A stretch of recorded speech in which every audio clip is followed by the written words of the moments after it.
boy. Here we go again. House of Payne and Assisted Living both did pretty horrible this week, with House of Payne getting a .26 score. And, well, Assisted Living got a .26 as well.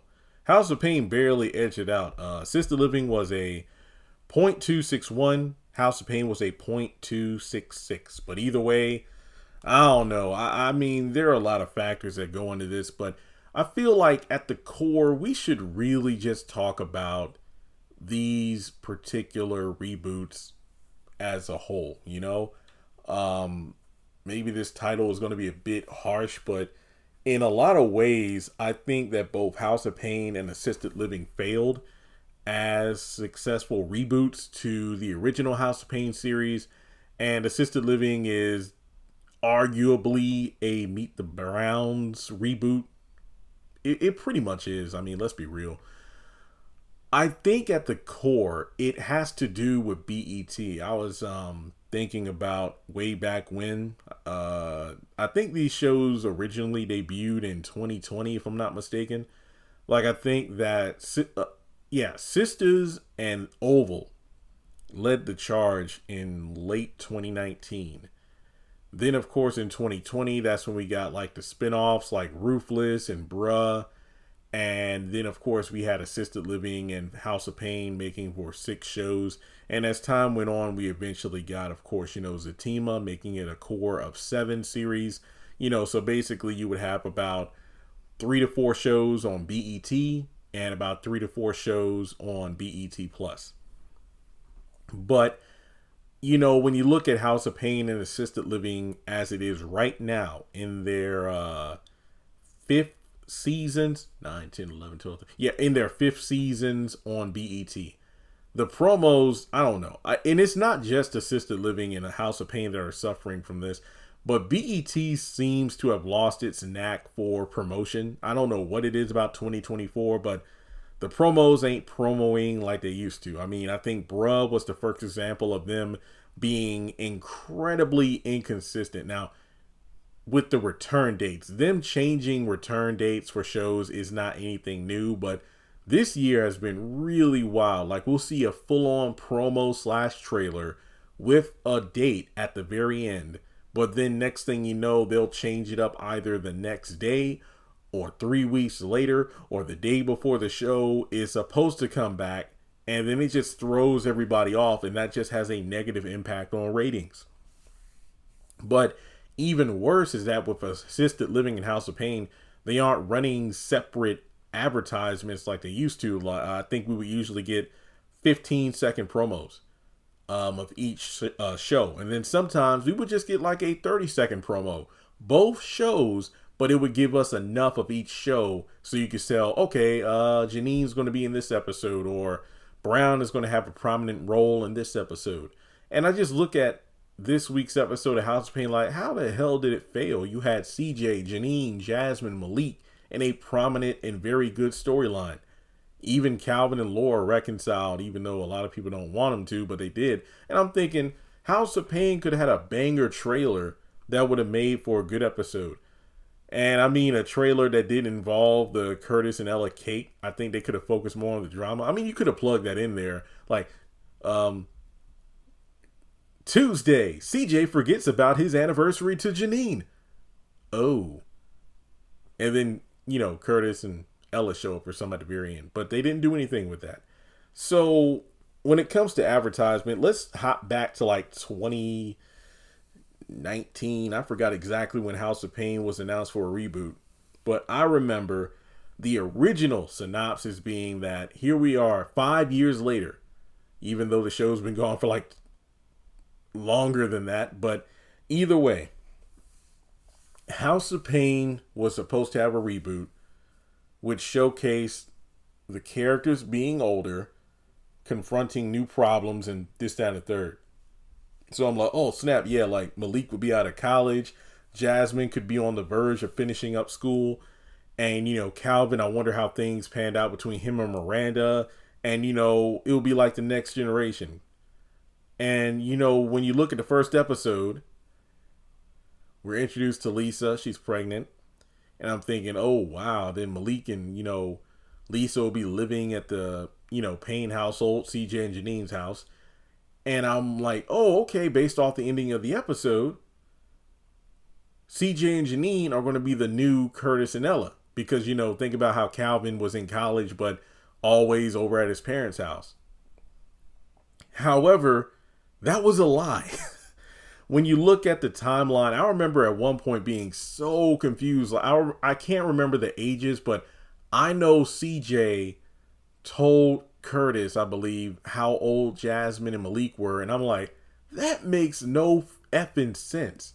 And that just shows you that the tagline of the series was completely off.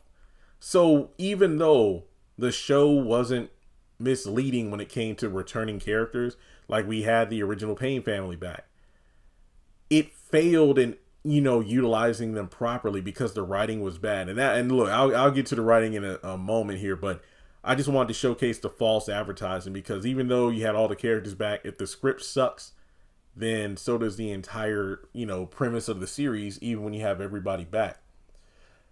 And then here we are in the 5th season of this House of Payne reboot, and we still are missing a lot of old characters. Sure, we finally got Pookie and Peanut back.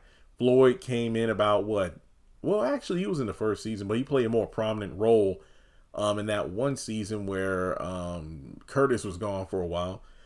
But when you go over to assisted living, I think BET did fans dirtier with that show, because the promo, Mr. Brown and Cora, they're back, and yeah, we're going to have a whole new cast, but we got Brown and Cora. So it reminded me of the Paynes, the first spinoff of House of Payne that was on the OWN network. And that whole premise was Curtis and Ella with a whole new cast of characters. But unlike the Paynes, assisted living didn't have all of the original cast back in the first couple episodes, because if I remember correctly, CJ, Janine, Calvin, Jasmine, Malik, they were in the Paynes for like the first 2 to 3 episodes, and then they left, and Curtis and Ella stayed in Florida. And from there, it was all these new characters, and it really never took off. I think like Lynn's Nightmare and a couple other episodes were good, but other than that, the entire series was a flop. When you get to assisted living, by comparison, they lied, man.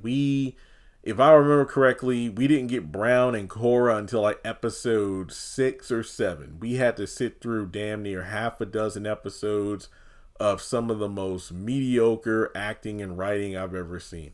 And no, House of Payne isn't safe either. Like I mentioned before, the writing was stale and the acting was not good either. But that's a combination of the bad writing, the fact that Tyler does one take.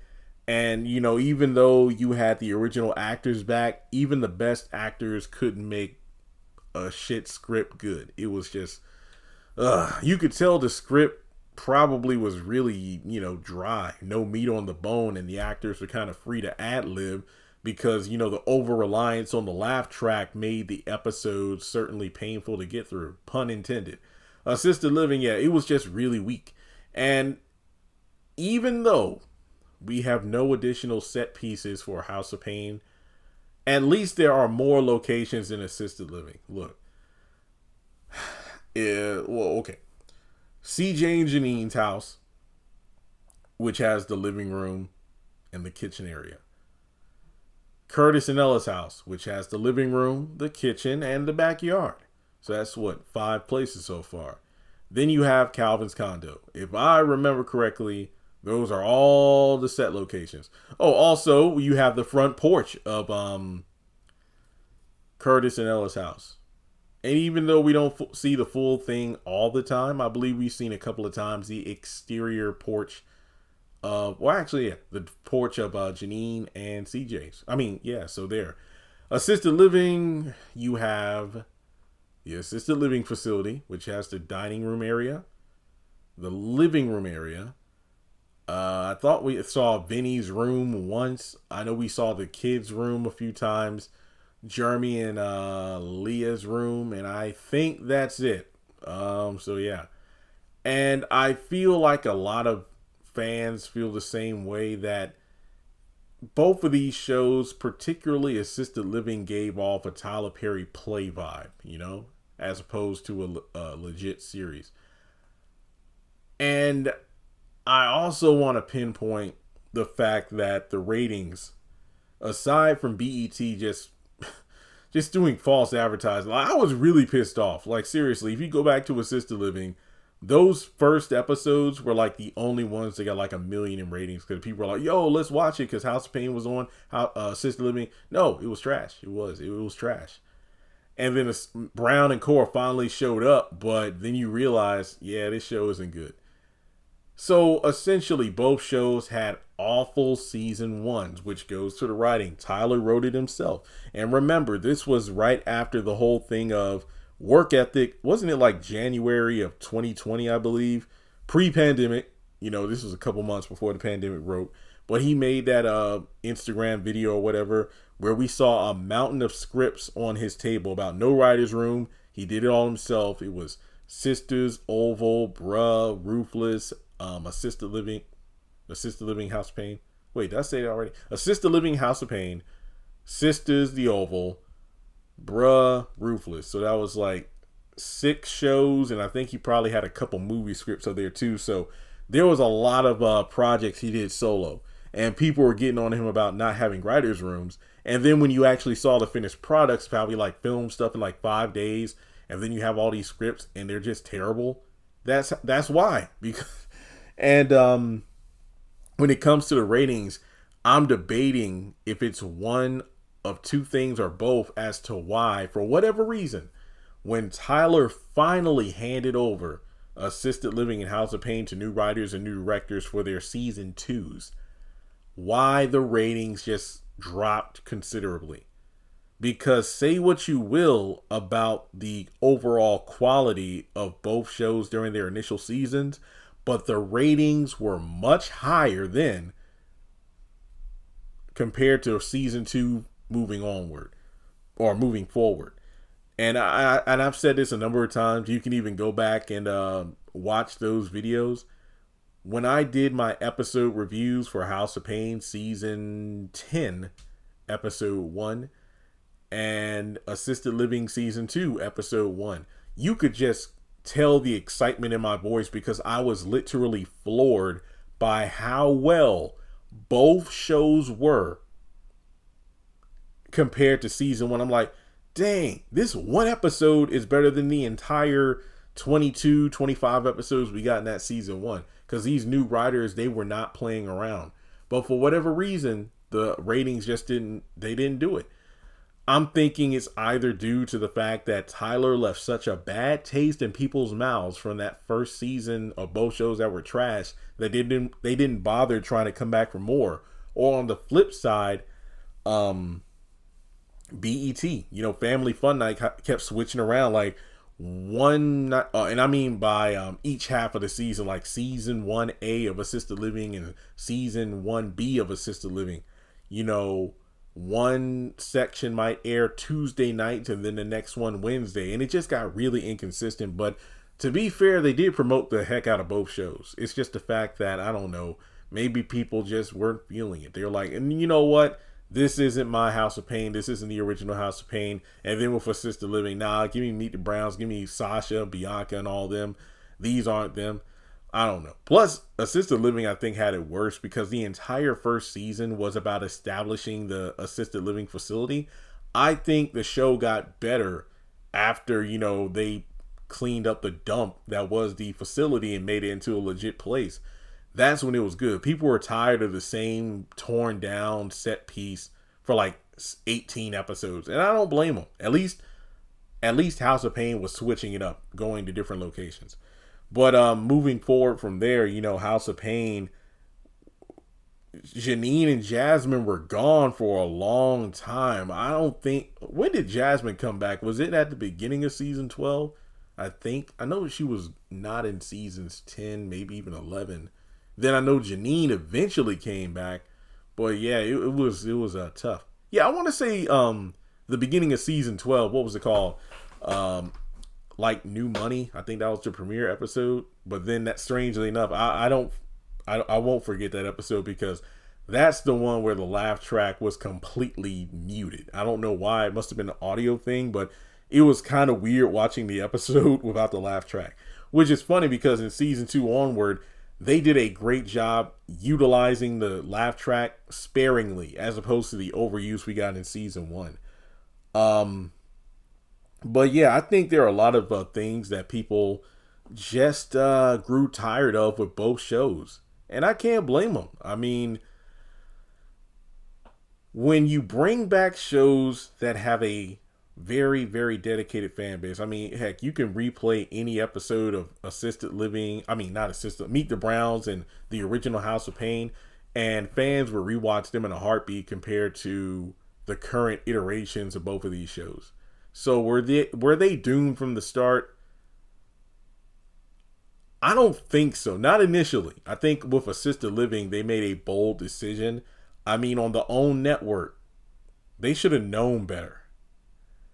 You know what? Tyler should have known better. He was the creator. He saw that when he took 2 main characters from a show like House of Payne and surrounded them with nothing but new cast members, and the show flopped, that he should not have tried to repeat the entire scenario once again with Meet the Browns.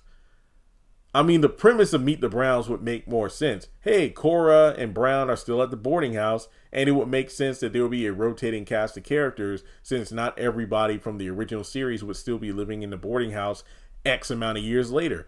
But no, it's like, it's not going to work. So Tyler, in my opinion, is a combination of the bad writing and BET's, weird advertisements and distribution of the episodes.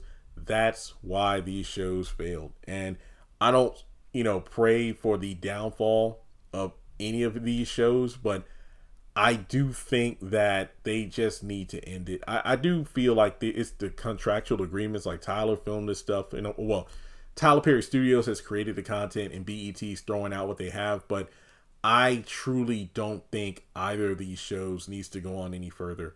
I mean, they might drop the next seasons that have already been filmed, House of Payne season 14 and Assisted Living season 6, but in all honesty, just wrap it up. Just like I said a couple of weeks ago, it's crazy how you would have these shows completely bomb this season, and they're not even 5 episodes in. Yet bruh had 10 episodes that were shelved for over 2 years, and they were some of the best episodes of any Tyler Perry Viacom series. It's crazy, man. But hey, let me know your thoughts in the comment section below. Just based on the ratings for the shows and the numbers I do on the videos here on the channel, I can tell not a lot of you even watch the shows anymore. But what do you think about all this? What do you think is the main contributing factor as to why these 2 shows failed as reboots on BET? And like and subscribe. I'll catch you all in the next video.